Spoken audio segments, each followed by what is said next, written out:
3 நாட்களில் எளிதாக நுரையீரலை சுத்தம் செய்வது எப்படி என்பதை பார்க்கலாம்.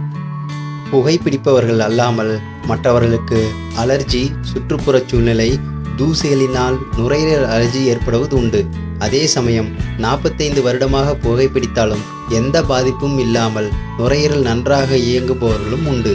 இது ஆளாளுக்கு வித்தியாசப்படலாம். எவ்வாறாக இருப்பினும் இப்போது 3 நாட்களில் நுரையீரலை எப்படி சுத்தம் செய்வது என்பதை பார்க்கலாம். இதை செய்வதற்கு 2 நாட்கள் முன்பே எல்லா பால் பொருட்கள் சாப்பிடுவதை நிறுத்திவிட வேண்டும். உதாரணத்திற்கு பால், தேநீர், தயிர், மோர், வெண்ணெய், சீஸ் போன்றவைகள். உடலில் இருந்து நச்சுக்களை நீக்க வேண்டியது அவசியம். எனவே தவறாது இதை கடைபிடிக்க வேண்டும். சுத்தம் செய்வதற்கு முந்தைய நாள் இரவு 1 கப் மூலிகை தேநீரை குடிக்கவும். இது உடலில் இருந்து நச்சுக்களை வெளியேற்ற உதவும். சுத்தம் செய்ய நுரையீரலுக்கும் உடலுக்கும் ஓய்வு தேவை. எனவே கடுமையான பயிற்சிகள், வேலைகளை செய்ய வேண்டாம். முதல் நாள் செய்ய வேண்டியவை: 2 எலுமிச்சை பழங்களின் சாற்றை 300 மில்லி தண்ணீரில் கலந்து காலை உணவுக்கு முன்பு குடிக்கவும். 1 மணி நேர இடைவெளிக்கு பிறகு 300 மில்லி சுத்தமான கிரேப் ஃப்ரூட் சாற்றை குடிக்கவும். இதன் சுவை பிடிக்காவிட்டால் கிரேப் ஃப்ரூட் சாற்றுக்கு பதிலாக பைனாப்பிள் சாற்றை குடிக்கலாம். எல்லாம் சுத்தமான தண்ணீர், சர்க்கரை கலக்காத சாறாக இருக்கட்டும். இந்த சாறுகளில் இயற்கையான சுவாசத்தை சீராக்கும் ஆன்டி ஆக்சிடென்ட்டுகள் நிறைந்துள்ளதால் நமது நுரையீரலுக்கு நன்மை பயக்கும். மதிய உணவிற்கு முன்பாக 300 மில்லி சுத்தமான கேரட் சாற்றை பருகவும். இதில் தண்ணீரோ சர்க்கரையோ சேர்க்கக்கூடாது.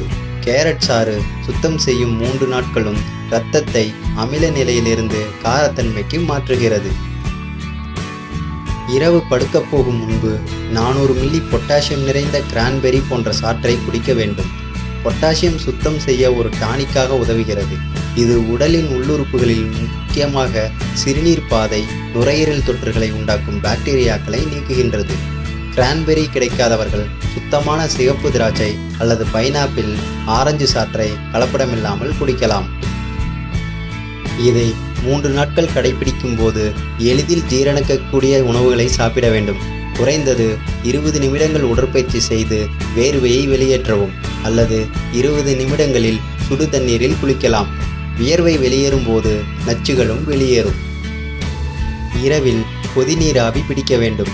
5 முதல் 10 சொட்டு வரை யூக்கலிப்டஸ் ஆயில் கொதிநீரில் சேர்த்து தலையினை சுத்தமான போர்வையை கொண்டு மூடி ஆவியை நன்றாக உள்ளுக்குள் இழுத்து சுவாசிக்கவும். இவ்வாறு கொதிநீர் ஆறும் வரை ஆவி பிடிக்கவும். 3 நாட்கள் இவ்வாறு கடைபிடிக்கவும். ஆஸ்துமா, நுரையீரல் அலர்ஜி, சைனஸ் தொல்லை உள்ளவர்களுக்கும் நல்ல பலனை அளிக்கும். இந்த பதிவு உங்களுக்கு பயனுள்ளதாக இருந்தால் இந்த வீடியோவை உங்கள் நண்பர்களுடன் பகிர்ந்து கொள்ளுங்கள். மேலும் பல பயனுள்ள தகவல்களுக்கு எங்கள் சேனலை சப்ஸ்கிரைப் செய்யவும்.